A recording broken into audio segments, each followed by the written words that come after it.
अस्सलाम वालेकुम, आप देख रहे हैं जेके न्यूज़। मैं हूं अरशद रचाल। मीरपुर से आपसे बात कर रहे हैं क्योंकि मीरपुर इंडस्ट्रियल एरिया जो है ये हमेशा तौर पे पाकिस्तान के बड़े बड़े इंडस्ट्रियों की अमाजिका रही है। आपको पता है कि यहाँ पर 5 साल फ्री टैक्स की वजह से ये जोन बनाया गया था। फ्री टैक्स को इस्तेमाल करने के बाद उसके साथ साथ एक तो ये 5 साल बाद वापस चले जाते हैं और मिशनरी भी साथ ले जाते हैं। लेकिन यहाँ पे ये हुआ कि पिछले कई सालों से वहाँ के जो बिजनेसमैन है, जो चोरी छुपे काम करने के माहिर हैं, वो लोग यहाँ मुख्तलिफ जगहों पे इंडस्ट्री, ओल्ड इंडस्ट्री एरिया में आकर उन्हें आके जगह ली है और चोरी छुपे यहाँ पे काम कर रहे हैं। छालिया और सुपारी आजकल बड़ी यहाँ आज़ाद कश्मीर में, मीरपुर आज़ाद कश्मीर में उसकी फैक्ट्रियाँ पकड़ी जा रही हैं। और यहाँ की फूड इंस्पेक्टर ने जब यहाँ की एक फैक्ट्री बंद की है 4 दिन पहले, तो आज उनको पता चला है कि किसी और जगह पे यहाँ ही इंडस्ट्री सेक्टर के अंदर एक बड़ी फैक्ट्री मौजूद है। और आज आपको दिखाते हैं कि ये आपको स्टॉक नज़र आ रहा है। ये सारा स्टॉक, ये जहरीला स्टॉक जो है ये यहाँ तैयार करके पाकिस्तान बाहर, और जिस तरीके से इनका पोस्टर है लगता है कि बैरून मुमालिक भी ये माल जाता होगा। लेकिन यहाँ पर हम आपको बताते चले कि मीरपुर आज़ाद कश्मीर में गोश्त फैक्ट्रीज अरूज पर, सिंध और पंजाब में नाकस छालिया पर पाबंदी के बायस मीरपुर आज़ाद कश्मीर में नाकस छालिया की फैक्ट्रीज की जन्नत बन चुकी है। इंतजामिया खामोश है। इन फैक्ट्रीज का मालिक कौन, ये बात एक मुहिमा बन चुकी है। फिल्मी डॉन की तरह फैक्ट्रीज के मालकान सीसीटीवी कैमरा के जरिए फैक्ट्री चलाते हैं। छालिया सुपारी फैक्ट्रीज में करोड़ों का खाम और तैयार माल पड़ा है। बेनाम फैक्ट्रीज में पड़ा माल स्मगल शुदा भी हो सकता है। छालिया सुपारी इंडिया और ईरान से पाकिस्तान में स्मगल होता है। कराची और पंजाब में पिछले 5 वर्षों में दर्जनों नाकस छालिया बनाने वाली फैक्ट्री सील की गई हैं। पंजाब फूड अथॉरिटी ने नाकस छालिया को मुंह का कैंसर बढ़ने के केसेस की बिना पर मुकम्मल पाबंदी आयद कर दी है, जिसकी वजह से आज़ाद कश्मीर में बेनाम गोश्त फैक्ट्रीज के जरिए कराची, लाहौर और इस्लामाबाद की मार्केट में नाकस छालिया फैलाया जा रहा है। ये फैक्ट्रीज मुख्तलिफ ब्रांड्स को खाम माल और बहुत से ब्रांड को माल तैयार करके देते हैं। ये सिर्फ नाकस छालिया की फैक्ट्रीज नहीं, बल्कि पाकिस्तान में जिन ब्रांड्स को बंद कर दिया गया, इन ब्रांड्स को माल तैयार करके देते हैं। ये कोई छोटी मोटी फैक्ट्री नहीं है। ये पंजाब और कराची जैसे शहरों में बंद होने वाले कई प्लांट के मुतबादल के तौर पर उभरने वाली फैक्ट्रीज हैं, जो कई ब्रांड्स को नाकस छालिया तैयार करके देते हैं।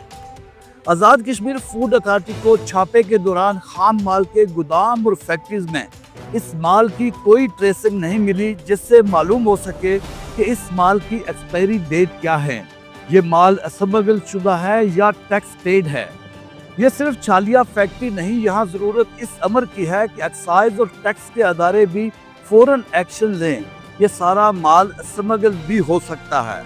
सबसे बड़ी बात, जहां मकामी फ्रंटमैन के जरिए सिंध से लेबर लेकर जहां गोश्त फैक्ट्रीज चल रही हैं, फूड अथॉरिटी के अलावा सब जुम्मेदारान दूध पीकर सो रहे हैं। ये इनके मिक्सर प्लांट लगे हैं, जहां छालिया को रंग, केमिकल और टेस्ट बनाने के लिए मिक्स किया जाता है।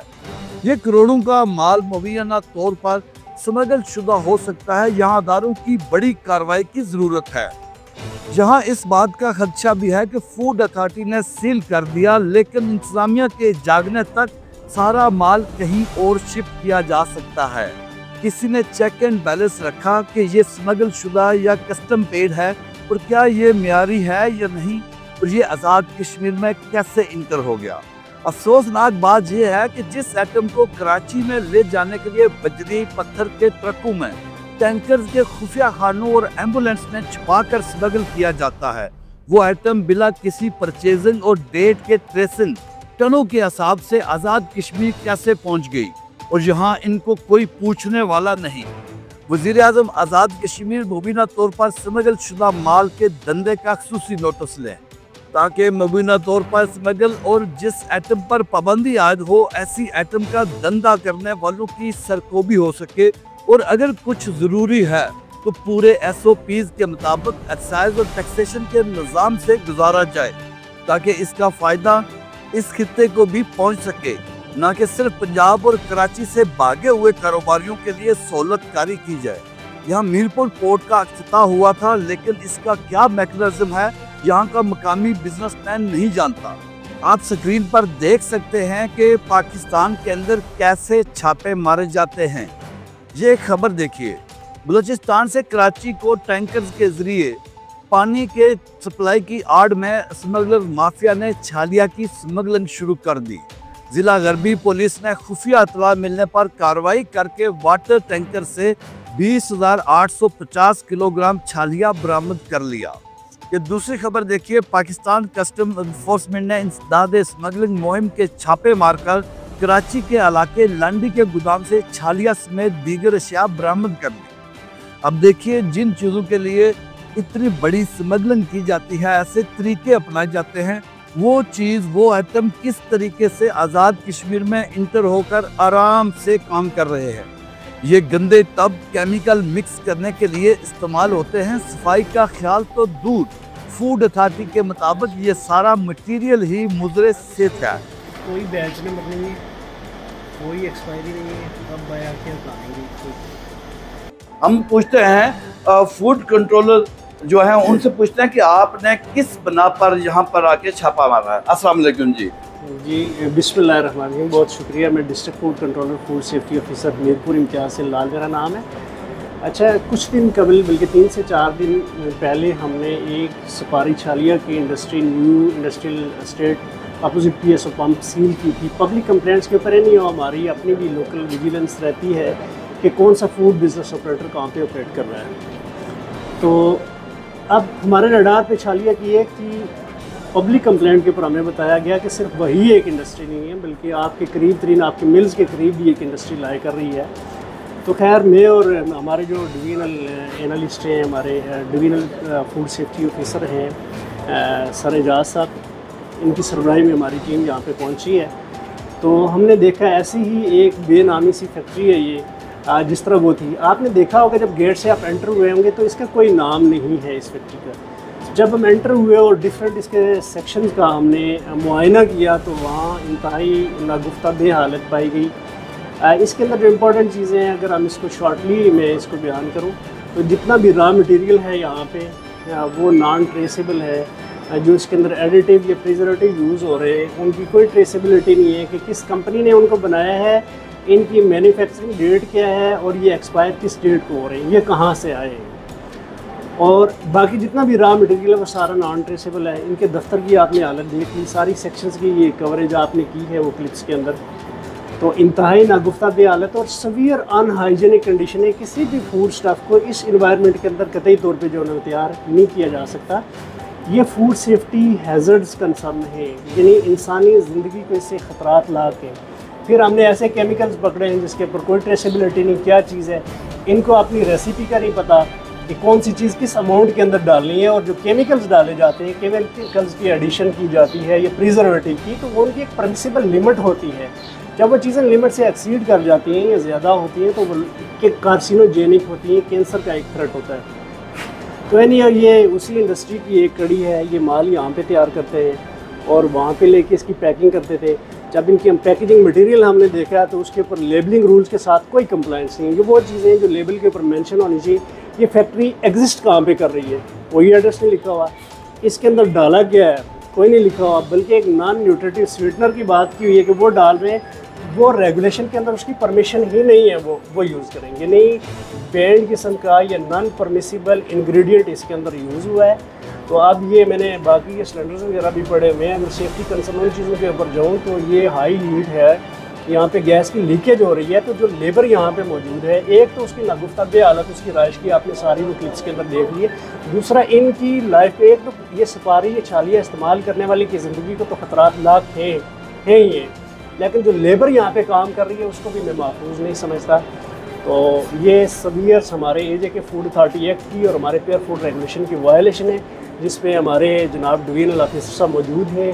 असूली यही हमारा डिसीजन हुआ, बाकी अपना पॉइंट ऑफ व्यू देंगे, इसको हम जो है वो सील करेंगे। ये एजाज कमर मेरा नाम है, मैं डिप्टी डायरेक्टर मीरपुर डिवीज़न और आज़ाद जम्मू कश्मीर फूड अथॉरिटी के हिसाब से भी मैं डिवीजनल फूड सेफ्टी ऑफिसर हूँ। और हमारी टीम जो है वो आई है यहाँ पर आके पूरा जो उसका एग्जामिन किया है फैक्ट्री का। इससे पहले complete detail district food controller साहब ने आपको बता दी है। तो मैं थोड़ा सा इसमें ये ऐड करता चलूँगा कि आपने देखा कि ये एक बेनामी किस्म का यूनिट बना हुआ है। इस फैक्ट्री के बाहर कोई उसका नाम नहीं है, जो अंदर मालिक है उसका कोई पता नहीं चल रहा। होना तो ये चाहिए था कि ये यूनिट सबसे पहले Azad Jammu Kashmir food authority act के तहत रजिस्टर्ड हो। इसकी कोई रजिस्ट्रेशन नहीं है। और फिर ये जो जितना भी ये अपना प्रोडक्ट ला रहे हैं, जैसे कि डिस्ट्रिक्ट फूड कंट्रोलर साहब ने बताया, उसकी कोई ट्रेसिबिलिटी नहीं है। ये कहाँ से आया है, ये क्या चीज़ है और कितनी मिकदार में आया है, इसकी एक्सपायरी क्या है और इसका आगे यूटिलाइजेशन क्या है, कुछ भी नहीं है। कुछ पता नहीं चल रहा। ये एक बेनामी किस्म का यूनिट है। बाकी तमाम डिटेल आपको डिस्ट्रिक्ट फूड कंट्रोलर साहब ने बता दिया है, तो आपने खुद भी देख लिया है। ये इंसानी ज़िंदगी के लिए एक बहुत बड़ा ख़तरा है। अगर यहाँ इनका कोई बंदा होता तो उसके साथ हम गुफ्तगू शनीद करके इसको बेहतरी की तरफ ले जाते या मज़ीद डिटेल डिस्कस करते, क्योंकि कोई ऐसा इंसान यहाँ पर इसका मालिक, इसका ऑनर जो क्लेम करेगी ये मेरी फैक्ट्री है, यहाँ मज़दूर है और मज़दूर ये कह रहे हैं कि हमारा काम सिर्फ मजदूरी करना है, हमें कहाँ पर लगाया। ये एक शानी नाम का यहाँ पर इनका मुंशी है सो कॉल्ड, वही इसको देख रहा है। तो वो कह रहा है जी कि ये सईद नामी का नहीं बंदा है, जिसका कोई पता नहीं, ना उसका फ़ोन नंबर है, ना उसका कोई शनाख्ती कार्ड नंबर है, ना उसका कोई अता पता है। तो फिर हम ऐसे ये काम नहीं चल सकता। अगर इसको हम चलाते हैं तो ये इंसानी ज़िंदगी के लिए बहुत बड़ा ख़तरा होगा। इसलिए हम इसको ये फैसला किया हमने कि इसको हम सील कर दें। अच्छा, अगर आप सील कर देते हैं, पहले भी आपने वो फैक्ट्री सील कर रखी थी, उसके अंदर दोबारा उन्होंने काम शुरू कर रखा था जो पता नहीं था आप लोगों को, तो उसके लिए आप क्या करते हैं? सील करके ये जो सारा सामान अगर मुज़र सेहत है तो इसका क्या होगा? सील करने के बाद अगर कोई बंदा इसका ऑनर है तो वो यकीनन हमारे साथ रब्ता करेगा। जब रब्ता करेगा तो फिर हम उसके जो हमारे रूल्स है उसके मुताबिक हम इसके मुताबिक कार्रवाई करेंगे। अगर हमें ट्रेसिबिलिटी देते हैं, ये चीज़ें फिट फॉर ह्यूमन कंजम्पशन है तो ओके, नहीं तो फिर बाकी चीज़ें सारी डिस्कार्ड हो। फिर इसका मतलब है कि आप जाके कार्रवाई करेंगे। अगर कोई मालिक इसका नहीं आता तो आप इस सारे सामान को उठा के इसको हम डिस्कार्ड करेंगे। हाँ, बहुत शुक्रिया जी। आइए आपको मैं साथ साथ ये दिखाता चलूँ कि यहाँ का सिस्टम क्या है इनका। ये सुपारी और छालिया आपको नज़र आ रहा है, ये फर्श पे रख कर ये यहाँ पे खुश्क कर रहे हैं। आपने इनके प्लांट्स देखे हैं सारे, उस प्लांट से गुजारने के बाद यहाँ पे ये पहुँचती है और इसमें पाँव के निशान आपको नज़र आ रहे होंगे कि इसके ऊपर किस तरह चढ़ के दौड़ रहे होते हैं। और इसके साथ साथ आपके जो इनकी हाथ की बनी हुई मशीनरी है, देखें ज़रा, कोई ख़ास जिस तरह प्लांट होता है, खाने पीने की चीज़ों का जिस तरह ख्याल रखा जाता है हाइजीनिकली, यहाँ पर बिल्कुल किसी चीज़ का ख्याल नहीं रखा गया।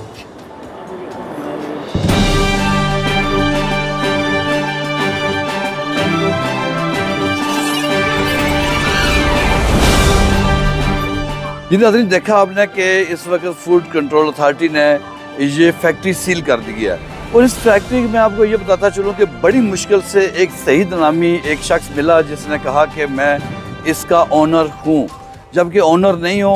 उसने जवाब भी देना पसंद नहीं किया कि मैं क्या हूँ, और वो किसी किस्म की रजिस्ट्रेशन दिखाने से कासर रहा। और यहाँ पर एक सिस्टम हमें नज़र आ रहा है कि ये कैमरा हमें लग रहा है कि ये वो जो असल मालकान हैं वो जहाँ भी बैठे हुए हैं, क्योंकि ये कोई छोटा सा प्लांट नहीं है, ये करोड़ों रुपए का यहाँ अंदर सामान पड़ा है। इसका मतलब है कि इसके पीछे कोई बड़ा माफिया हो सकता है जो इन कैमरों के ज़रिए यहाँ वॉच कर रहा है और अपनी फैक्ट्री को भी देख रहा है और बाकी इंतज़ामात भी सारे देख रहे हैं। अब ये मीरपुर इंतज़ामिया को चाहिए कि वो इसके असल मालकान को तलाश करें। और ये जंगल का जो कानून है, जैसे पता चलता है कि ये 2 नंबर काम करने वालों, धंधा करने वालों की ये जन्नत बनी हुई है, तो ये इंतज़ामिया को चाहिए कि यहाँ पर ये जो गोश्त किस्म की फैक्ट्रियाँ हैं, जब ये सील कर दी जाती हैं तो इसको दोबारा कैसे खोला जाता है। इससे कबल भी कई दफ़ा ये फैक्ट्रियाँ सील हो चुकी हैं, ये तो गुप्त जगह पहली दफ़ा इनको मिली है। जो पहले फैक्ट्रियाँ सील हो चुकी हैं और दोबारा खोल ली गई हैं। तो मेरा ख्याल है कि इस दफ़ा इंतज़ामिया अपना काम दिखाएगी और ये जो मुज़र सेहत चीज़ें बनाने वाले हैं इनका जो क्रैकडाउन जिस तरह फूड अथॉरिटी ने किया है, इसी तरह इंतज़ामिया ने उनको साथ तावन करते हुए इन चीज़ों को पाबंद करना चाहिए। जी, अभी आपने इसको सील कर दिया, तो इसके बाद आप क्या कार्रवाई करेंगे इनके खिलाफ?